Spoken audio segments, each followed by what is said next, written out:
Olá, crianças, tudo bem com vocês? Vamos para a aula de geografia. Nosso livrinho de geografia, peguem. E no livro de geografia, a gente vai ter, na página 40, a hidrografia do Brasil. Hidrografia. O que seria hidrografia? É o estudo das águas de um determinado espaço, como oceanos, mares, rios e lagos. Então, a hidrografia, ela é o estudo das águas, ou seja, de determinados espaços, oceanos, mares, rios e lagos. Os oceanos e mares são grandes extensões de água salgada que contornam os continentes. O Brasil é banhado pelo Oceano Atlântico. O litoral é a área de contato com as águas oceanias. O Brasil tem uma imensa área litorânea, chamada de costa brasileira. Vai do Amapá até o Rio Grande do Sul. E o nosso Rio Grande do Norte é no litoral do Brasil. Por isso a gente tem tantas praias, certo? Os rios são correntes naturais de água doce que tornam a direção do mar em um outro rio ou de um lago. Essas são as partes de um rio. A gente vê um rio passando assim, aqui na nossa imagem. Vejam aí no livro de vocês. E a gente vai ter lá no comecinho, onde o rio nasce, que é chamado de nascente. Vocês já viram uma nascente? Lá no interior da minha avó, existe uma nascente, que ela brota assim, ó, do chão, que é chamado de nascente, que é onde o rio começa a se formar. Onde nasce o rio. Afluente é onde o rio despeja suas águas em outro rio principal, que é esse encontrozinho que a gente vai ter aqui no nosso livro. Afluente, o rio vem e aí ele encontra outro canal de rio, que é outro rio principal. Então, ele despeja as águas para este outro rio. Teremos as margens, que são as laterais de terras que são banhadas pelos rios, que são aquelas encostinhas de terras que a gente passa, né? Tem que descer para poder descer para o rio. Leito, percurso por onde as águas do rio passam. Então, é o chamado de leito. E foz é o lugar onde o rio despeja suas águas, certo? Os rios que nunca secam são chamados de perenes. Muitos destes rios nascem do interior do continente e desembocam no mar. Ou seja, esses rios muito longos que nunca secam são chamados de perene. E ele tem todo um percurso até desembocar no mar. Os rios que secam em determinadas épocas do ano são chamados de temporários. Em geral, esses rios nascem no interior dos continentes e lá mesmo desembocam. O conjunto, ou seja, eles passam por determinado tempo, por épocas chuvosas, por nascentes que necessitam de outros rios para poder se formar. Ao conjunto de terras drenadas por o rio chamamos de bacia hidrográfica. Nela ocorre a captação de águas para o rio principal e seus afluentes. No Brasil, as nossas principais bacias hidrográficas são a bacia hidrográfica do rio Amazonas, a bacia hidrográfica do rio Tocantins, a bacia hidrográfica do rio São Francisco, que fica no Maranhão, e a bacia hidrográfica do Rio da Prata. Além dessas, são encontradas ainda as bacias costeiras e secundárias. Na página 41, a gente vai ter um mapinha. É o mapa das bacias hidrográficas brasileiras. Então, cada cor vai representar uma bacia hidrográfica, certo? Então, a vermelha é do Rio Amazonas, a azul do Rio Tocantins, a roxinha do Rio São Francisco, a verde do Rio da Prata e o amarelo são as bacias costeiras ou secundárias. Então, toda essa extensão amarelinha, elas vão ter bacias costeiras ou secundárias. Na 42, os lagos e lagoas são acumulações de águas de grande ou pequena profundidade. em depressões. Existem lagos naturais que são formados de fontes naturais, vinda de olho d'água, ou desvios de rios.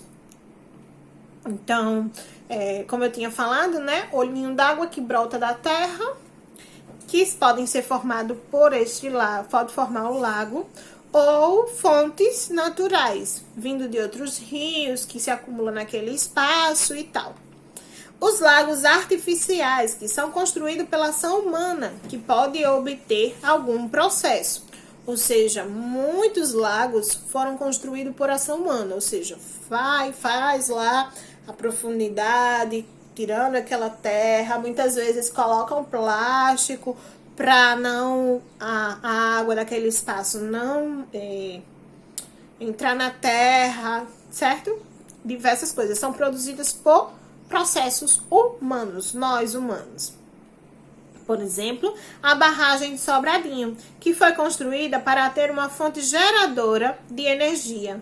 Possui um grande lago artificial em um dos seus lados. Outro tipo de construção artificial é o açude, que é destinado a reservar água dos rios para ser levadas ou da própria chuva para ser utilizadas na agricultura, na indústria ou no abastecimento de povoações, ou seja, aquelas cidadezinhas menores, tá certo? Também é possível encontrar água nos lençóis freáticos. O que é lençol freático? É uma camadinha, de água que passa por debaixo da nossa terra. São formados pelas águas entre o solo e passa por várias camadas até formar um reservatório de água no subsolo. As várias camadas do solo pelas quais as águas passam a filtrar. Dessa forma, a água dos lençóis freáticos são consideradas potáveis, ou seja, vai passando pelas camadas da nossa terra, né, que a gente já estudou, lembram? Até as camadinhas da terra a gente estudou e viu até a formação da terra, o núcleo, lembra lá no começo? Pois pronto, temos essa camadazinha de água que passa, que é chamada de lençol freático, que é uma camada de água que ela se torna potável. Por quê? Porque ela passou pelo solo, por toda uma filtração, por rochas e outros, até se tornar potável. E tia Camila, o que seria água potável? Água potável é aquela própria para consumo humano. Por isso, os lençóis freáticos são importantes e muitas vezes são a única forma de obter água em um determinado local. A forma mais comum de se obter água do lençol freático é abrindo um poço artesanal e construindo cisternas. Geralmente a gente encontra esses poços em interior, naquelas regiões mais distantes que tem dificuldade de chegar à água. Então o pessoal cava um poço até encontrar a água. Então eles fazem um bombeamento para que aquela água seja levada para dentro de casa. Então eles utilizam a água do lençol freático. Há uma preocupação constante com os lençóis freáticos, porque eles podem também ser poluídos pelo uso incorreto de agrotóxico na agricultura e pelos resíduos de mineração de alguma atividade industrial. Então, se a gente usa muito agrotóxico numa terra, aquele agrotóxico vai ser absorvido pela terra, e levado até o lençol freático. E dessa forma, vai poluir o lençol freático e a gente não vai poder consumir aquela água, certo? O desmatamento também é um problema, pois pode se tornar extinto um lençol freático, visto que isso diminui a capacidade de filtração do solo. Então, na página 43, a gente vai ter a nossa atividade, que diz assim: observe as características apresentadas abaixo e pesquise e escreva a resposta correta. Vocês podem pesquisar no próprio texto, mas também vocês podem usar o recurso do Google. Ou podem me perguntar também se tiverem dúvida, não encontrarem, tá certo? Observe as características, pesquise e escreva a resposta correta. A.